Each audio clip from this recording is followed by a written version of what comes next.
আপনি এসআইআর করে বাংলা দখল করতে চেয়েছেন, মানুষ এফআইআর করে আপনার বিরুদ্ধে গণতান্ত্রিকভাবে জবাব দেবে ওঠে। কিসের বেসিসে?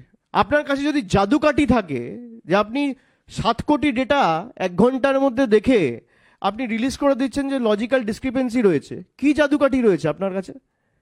আমরা তো জানতে চাই কিসের বেসিসে। আর এই লিস্ট যদি রিলিজ না করা হয়, আমরা একটা সময়সীমা আগামী 31 তারিখ বেঁধে দিয়ে আসবো। 31 তারিখ আমাদের সময় দিয়েছে।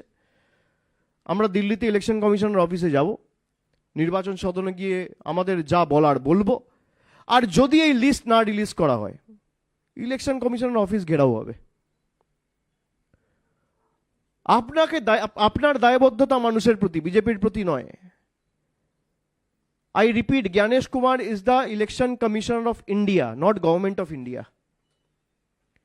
He is answerable to the people of this country. যদি ভাবে বিজেপির অঙ্গুলি হিলনে আমি যা ইচ্ছা তাই করব আর প্রশ্ন করার কেউ নেই, আপনাদের যত গায়ের জোড়া আছে আপনারা প্রয়োগ করুন। মানুষের হয়ে প্রশ্ন তো আমরা করবই।